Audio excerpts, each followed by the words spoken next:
Cambio lingüístico. Se le denomina cambio lingüístico al proceso de modificación y transformación que en su evolución histórica experimentan todas las lenguas en general y las unidades lingüísticas de cada uno de sus niveles en particular. El cambio lingüístico se diferencia de la variación lingüística en que el primero las modificaciones son diacrónicas y por tanto las estudia la lingüística histórica, mientras que las variaciones son sincrónicas y las analiza, entre otras disciplinas, la sociolingüística. El cambio lingüístico es un proceso interno de la lengua, que no tiene nada que ver con el cambio de lengua o sustitución lingüística, que es un proceso condicionado por factores externos. Dos factores que han intervenido desde siempre en el cambio lingüístico han sido los préstamos y la analogía. El primero es un ejemplo de causa externa y el segundo un ejemplo de causa interna. Los cambios lingüísticos se agrupan por conveniencia en tres niveles: cambio fonético, cambio morfosintáctico y cambio léxico-semántico. En el nivel fonético o fonológico es el nivel, en ese nivel es un cambio influido básicamente por factores internos relacionados con las propiedades articulatorias o la facilidad de articulación, como la asimilación fonética, la disimilación y entre otros fenómenos como la epéntesis y la elisión de sonidos. También se ha mencionado que las lenguas pueden cambiar por factores externos, como la influencia del sustrato lingüístico que se da cuando hablantes de otra lengua adquieren nueva lengua como lengua habitual de la comunicación, llevando rasgos fonéticos de su antigua lengua. En este caso podemos tomar como un ejemplo por lo menos las personas que provienen de otra ciudad y llegan a una ciudad natal diferente, pero ¿qué pasa? Ellos tienen su acento y aquí adquieren unas nuevas particularidades en formas de hablar. Aunque técnicamente esto sería la creación de una nueva variedad lingüística histórica, ese tipo de cambios se considera como uno de los posibles factores de diversificación y por tanto un cambio de una lengua. Una causa externa similar a la anterior sería la influencia del abstracto lingüístico.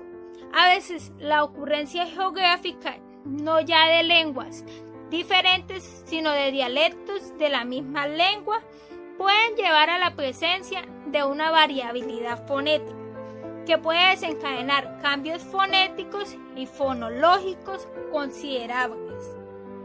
En el nivel morfosintáctico, el cambio morfosintáctico y morfológico juega un papel muy importante en la ambigüedad estructural y la gramaticalización.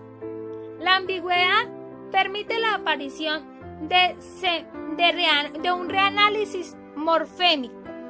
Otro papel importante relacionado con la minimización de la información superfluida es la regularización analógica, por la cual los patrones morfológicos residuales o marginales son sustituidos por otros patrones flexibles más extendidos o generalizados, eliminando así formas arcaicas, irregulares o singulares en favor de modelos de flexión más ampliamente usados. En el nivel léxico-semántico, el cambio semántico se refiere a la especialización o reducción del significado de una palabra, o la generalización o ampliación del significado de una palabra. Estos procesos de especialización y generalización tienen que ver con la metonimia y la metáfora. Un ejemplo de esto podría ser en inglés deer, originalmente designaba a cualquier animal salvaje, con su cognado latino de fiera. Por el contrario, el cambio léxico tiene que ver con la sustitución de una forma léxica para otra para determinar a una misma realidad, y también con el proceso del préstamo lingüístico, que normalmente consiste en la incorporación de formas léxicas para designar conceptos nuevos o para nombrar casos especializados. La interferencia lingüística tiene lugar en individuos bilingües cuando se desvían de una norma de una de sus lenguas de una de las lenguas que habla por influencia de otra. Es por tanto un fenómeno en contacto lingüístico dentro de un individuo y no dentro de una comunidad. Por el mero hecho de que dos lenguas estén en contacto en la práctica de un individuo, pueden notarse ejemplos de distanciamiento con relación a las normas de las lenguas. Son desvíos explicables por el empleo de ambas. Generalmente las interferencias reflejan la preponderación de la lengua de mayor poderío económico sobre la otra lengua del hablante bilingüe. Por lo tanto, la interferencia no tiene por qué estar exclusivamente originada por la lengua materna y afectar a la segunda, sino que puede ser en ambas direcciones. La interferencia depende en cierta medida de factores socioeconómicos. Se entiende que por el traductor profesional no debe presentar lenguas contaminadas. Sin embargo, Martínez nos advierte sobre la tensión que implica mantener en un mismo nivel de idoneidad dos códigos lingüísticos, lo cual es casi imposible. En los tipos de interferencia lingüística encontramos la interferencia negativa, la interferencia o transferencia positiva o de facilitación o la interferencia o transferencia cero. En la interferencia negativa, ¿qué es? Cuando las estructuras son diferentes en ambas lenguas y retardan el aprendizaje. Son las más difíciles de detectar y de corregir, así como son las que más requieren atención. Algunos ejemplos de esa interferencia serían la pronunciación de los sonidos R y L en inglés por un hispanohablante, la ortografía similar de ciertas palabras y estructurales gramaticales muy similares con mínimas diferencias de forma gramatical o de simple entonación. En la interferencia o transferencia positiva o de facilitación, cuando las estructuras se parecen entre sí y aceleran el aprendizaje. De hecho, esto sucede cuando las estructuras que ya existen en la lengua materna y pueden transferirse de una lengua a una lengua extranjera con ligeras adaptaciones. Ejemplo de estos son los tipos de formación de palabras con prefijos latinos y prefijos griegos. La interferencia o transferencia cero, en esta estamos en presencia de ella cuando las estructuras no existen en lenguas maternas. Está constituida por hábitos nuevos que deben formarse para elementos que no existen en nuestra lengua materna, como es el caso de la articulación de nuevos sonidos. En realidad, eso es una variante de la negativa, pues los alumnos tienden a sustituir lo nuevo en una lengua por algo conocido de la suya propia. Las formas en las que se manifiestan las interferencias son la sintaxis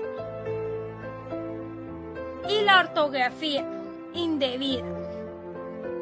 En la sintaxis tenemos como ejemplo, es un ejemplo de tipo de transferencia, es el calco de estructura francesa del sustantivo a verbo, como un problema de solucionar algo. También sería una interferencia del español al inglés el posible uso inadecuado de los artículos en esta lengua, ya que comparativamente los utiliza con menor frecuencia. Un ejemplo de esto sería traducir el investigar X afirma que, entonces ahí sería de research status. También sería una interferencia el indebido uso de las preposiciones. Por ejemplo, escribir en italiano en un romanzo escrito per mio padre, en lugar de da mio padre, a causa de una interferencia con el español. En la ortografía indebida encontramos escribir armonía con H. Escribir eso también sería como confundirse con armonía o armonie. En español y en francés, escribir el nombre de las distintas lenguas con mayúsculas por confundirse con la ortografía inglesa. El uso excesivo de citas no traducidas, lo cual puede no causar problemas para una minoría culta, pero sí para el lector promedio. Un uso abusivo de neologismos, préstamos y cálculos. Finalmente, cabe señalar que evitar interferencias es fundamentalmente desde el punto de vista de la estilística, entendiendo como tal a la disciplina lingüística que concierne al estilo de uso de la lengua escrita u oral.